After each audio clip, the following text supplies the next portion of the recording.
My name is Sarah Simons, and I'm going to present to you on the topic of how we use symbolism as a meaningful expression for forgiveness and forgiving in the Indigenous African philosophy of life.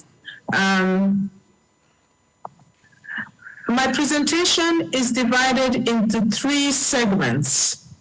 I don't know if you can see my slides, but I'll just talk you through it in the interest of time. My presentation is divided into three components. I'll talk first about the Indigenous African philosophy of life to set the foundation for an understanding of the interconnectedness of humanity as understood in the African traditional philosophy. And this gives us a very good background to understand the interpretation of breaches of social norms. And it is from that framework that I will share with you an illustration of forgiveness and forgiving based on the traditional African philosophy. The Indigenous African philosophy of life looks at life as a continuum lived in stages, which begins with before conception, and conception to birth, while the fetus is in the mother's womb, and then different stages of our physical life here on earth, which provides social order, and from one stage to another, initiation of the individual to be a responsible member of society, and that will provide us with an understanding of why forgiveness is handled the way we do it. But a very important aspect is the afterlife. We consider the afterlife or our ancestors as the living dead, who are ever present with us everywhere, all the time and eternally. And therefore, whenever we talk about forgiveness and forgiving, we look at them as being present with us, and their interests are borne in mind. So therefore, human life is precious at all stages of life. And this importance of human life, of humanity, comes from a very important African philosophy, popularly known as Ubuntu, but known by different names in different parts of Africa.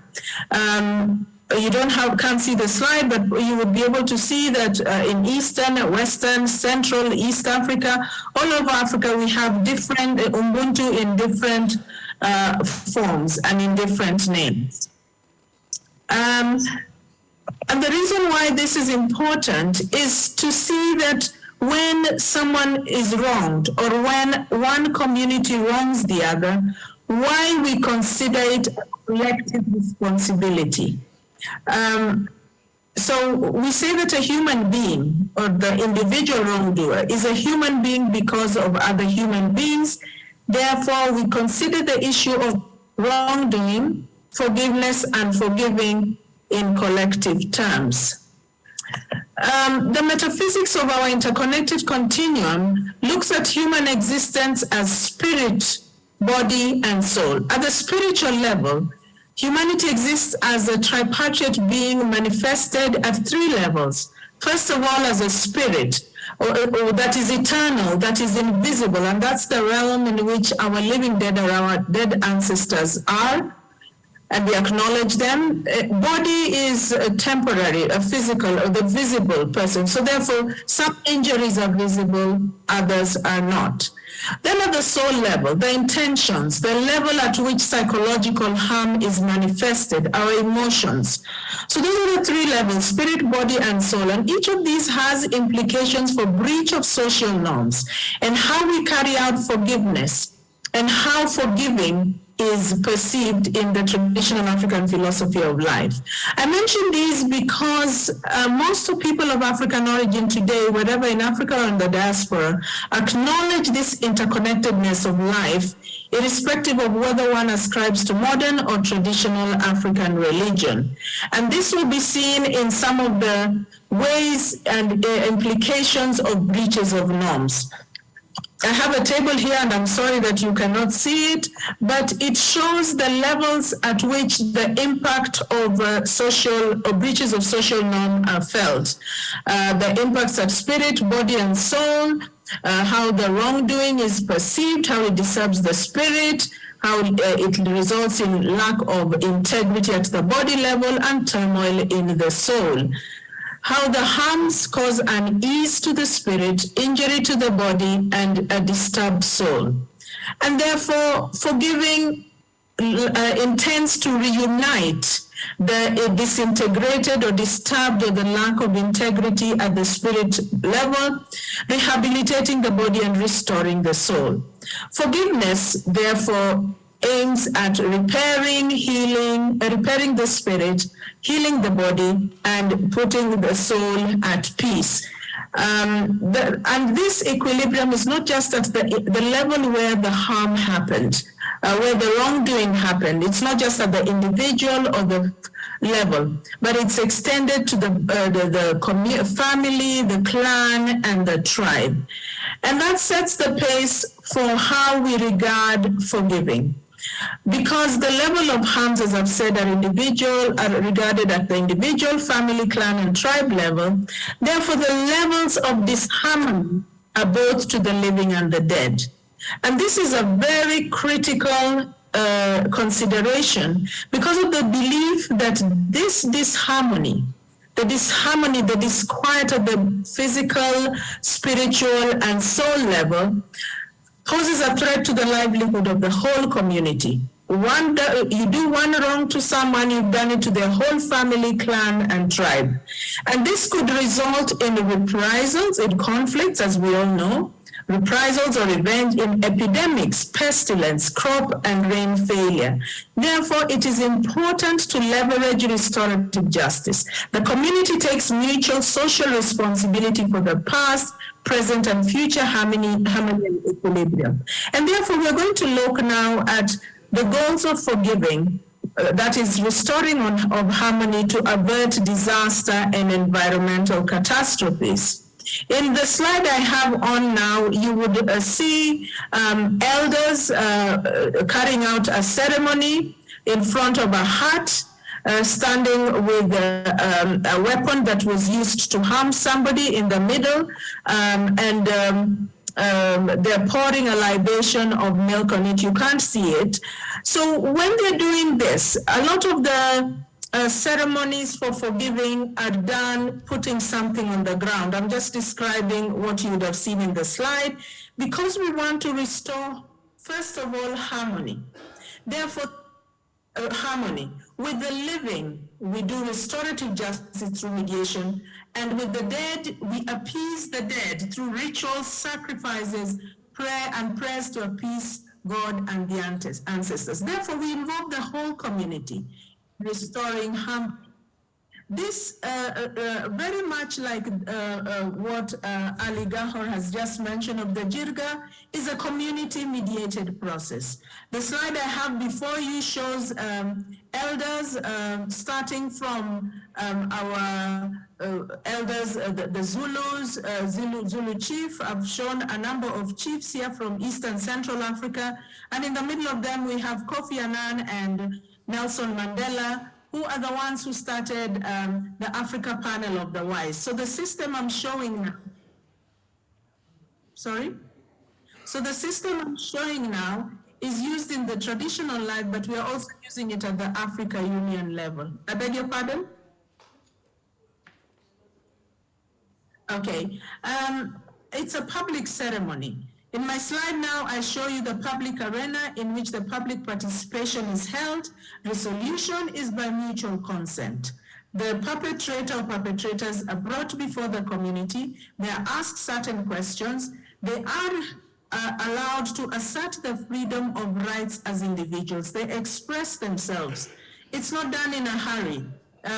They're given time, and witnesses are brought who observed the wrongdoing. And there is a resolution to ensure respect for order, peace, and security of the community. There's a persistent effort. There's goodwill on both parts. On the left hand, on one hand, you will have the perpetrator and their family and their clan. standing before their elders. The elders stand in proxy for the whole of their community. And on the other hand, on the other side, you have the victim, the survivors, their community, their elders. It is for transparency and accountability, so that by the time this is being discussed and mediated by the elders, it's in the hearing of everyone. The main aim is to restore a broken relationship, to restore fractured relationships, to restore spiritual harmony. And the spiritual harmony, as these people stand physically before each other, along with them are their ancestors. So a prayer is said inviting the ancestors to be able to participate and witness this. The main aim of all this is that they want to hold the two individuals to account. Whether or not there's an admission of guilt, as long as the witnesses have shown that something happened and there's disharmony, harmony has to be restored. So therefore, the public here are brought to stand as witnesses to the discussion going on and to the call and the commitment to harmony. I have given an example of how all the African philosophy and forgiveness plays out. I've given an example of a ceremony held among the Acholi of Western Uganda. I give this example because much has been written about it, and there's been an interaction between the modern justice, restorative justice system at International Criminal Court and the Acholi elders. They've had multiple, over a number of decades, mass killings, internal displacement, violent community which continue. ICC has given arrest warrants for a number of individuals. Some have died, one has finally been tried before the court. But while all that is going, there was need for the community to move on, for forgiveness. So therefore the ceremony is called Mato Oput, M-A-T-O-O-P-U-T. And the symbolism used in this ceremony is for forgiveness and forgiveness events. Oput is a tree which produces leaves that are very bitter, in recognition that wrongdoing can cause bitterness. If there's unforgiveness, there can be bitterness which can result in the negative consequences I just mentioned. So the bitter drink that is shared once the discussion has been had and a compromise arrived. Every effort will be put to reach a compromise. So the Mato Oput is crushed and the juice made into a porridge, which first of all the elders sip, standing in the gap for the community. And then the two individuals or the two families are brought to each other. I have photos which you'll be able to see in the slides once circulated. And the two individuals are brought together. And they're told they have to forgive each other. If you'll see in the slides, they have their hands behind the back.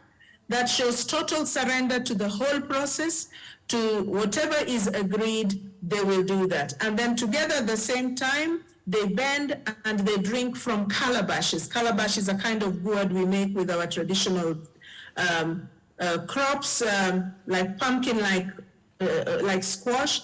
And then they drink that. As they drink that, with each sip, they say, I accept forgiveness, or the perpetrator says, I accept forgiveness. The victim says, I forgive you, I correct. Whatever number of times they've said, they keep sipping with the hand behind the back until it's it is very bitter. So both of them, in the bitterness, they're acknowledging that what I did is wrong.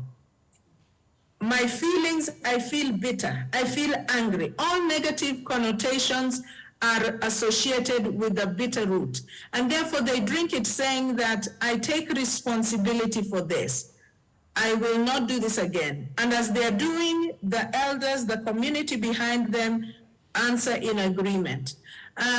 So the main aim is that to drown that bitterness and to culminate in that, as a goat is slaughtered. I have a nice picture of the two elders there holding the goat, saying this goat is the symbol of all the wrongdoing that has happened. We are all going to eat from one goat, meaning we have been restored. And there you will see in the picture, they're eating, they have to eat from the same pot, the two perpetrators, meaning I've no ill will against you. And finally, we have a lot of dancing and celebration to show that, to shake off any bitterness, any anger, any negativity. And in that, that is one of the ways in which it has been restored. I know I presented it quickly, but this ceremony could take weeks, could take days, during which both of the individuals have to hold the peace. And with that, I come to the end of my presentation, but I'll end by saying that forgiveness and forgiving are not a word. They are not an act. They are a whole society process that have sustained our people, the Nilots, for a long time. Each one holds the other to account. You will see my last slide. I've shown the leaders of the two warring factions of Southern Sudan, Salva Kiir and Riek Machar, during a ceremony following the Matoput. It is not perfect, people still breach it, but traditionally we say that your ancestors are also holding you to account. We are all bound by it. This is a process that was much favored by both Kofi Annan and Nelson Mandela when they started the panel of the wise. The fact that African traditional philosophy does have some very important indigenous knowledge on forgiveness and forgiving that sustained us before the modern court system was started. I'm sorry that you're not able to see the slides, but I will give them to the organizers. And with this, I thank the organizers for inviting me to present and for all the presenters who have shared their knowledge and experience. Thank you very much.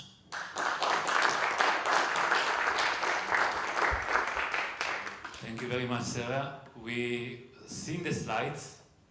Now invite, you hear me? Yes, I can hear you. You saw the slides, and now we invite questions from the crowd.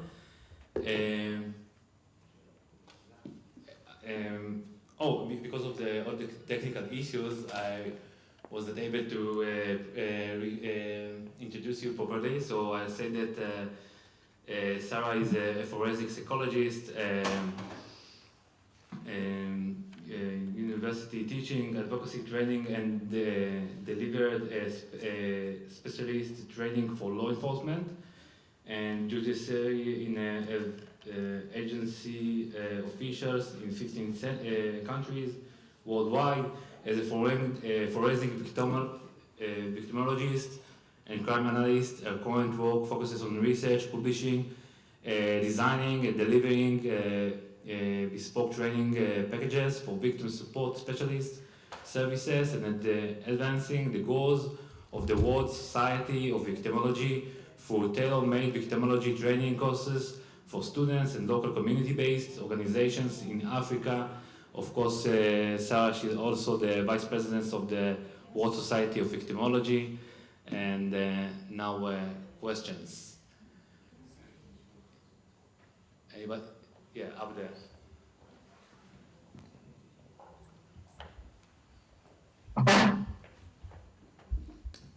Thank you. Hi, Sarah. That was very interesting. I wanted to ask you about the victims, because when you showed we saw the slides. They were beautiful.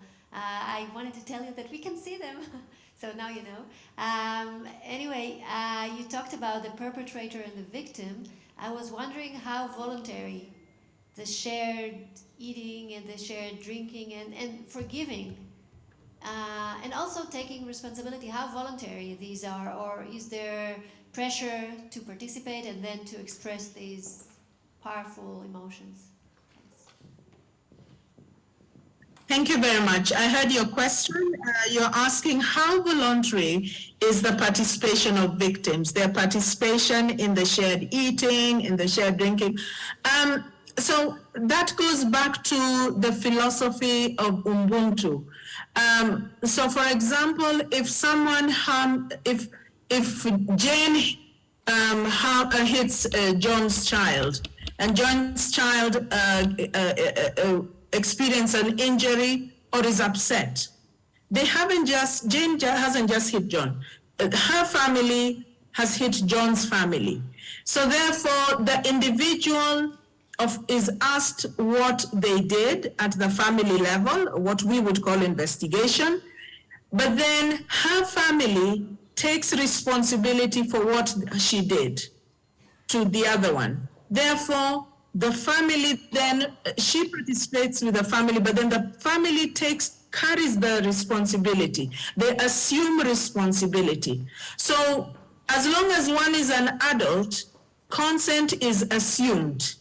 I know it doesn't fit in our modern definitions of concept, but then consent is assumed that you are a member of the family, you are an integral member of that clan, you are a member of that tribe, and therefore they take responsibility for your actions. So you participate there. Within the family setup, they will be re-socialized. That's something I didn't mention in childhood, the stages of life. You're socialized to know how you're expected to act at different stages of life. And that one, the graduation ceremony is the initiation, whereby you say, I agree to abide by the norms of my tribe and to act responsibly. So by the time you do that, you're saying the tribe can, or the family can take responsibility for your actions. So therefore, consent is assumed as a normal part of the individual citizenry of that clan. And therefore, it may not come out so obviously that the individual has consented. But at the end, when the two clans have discussed, they have made decisions on behalf of this person. And therefore, in the last two slides, you'd see the two individuals brought together, the two individuals being made to drink from the pot, the two individuals and their families behind them standing there saying, yes, I take responsibility. So a lot goes on before they reach this point during which the individual is informed, but the individual is also part of an age group, an age set. So therefore, this company, this team also take a very important role in enabling the individual to realize they're wrong. So to answer your question, how voluntary it is, the voluntary aspect of it is subsumed within the individual's membership of a family, a clan, an age set, and so we don't really separate the individual from the community. Because as we said right from the beginning, the person is a human being in as far as their wrongdoing or their humanity is tied up in their being a part of a community. A human being is a human being because of other human beings. So this individual's consent is overridden or sidestepped because of their human being. Their existence is tied to their being part of the community. It's a much deeper philosophy than I can explain now, but in brief, that is the context. Okay, thank you very much, Sarah. We don't have time for more questions, but it was fascinating. And we'll move to the next lecture.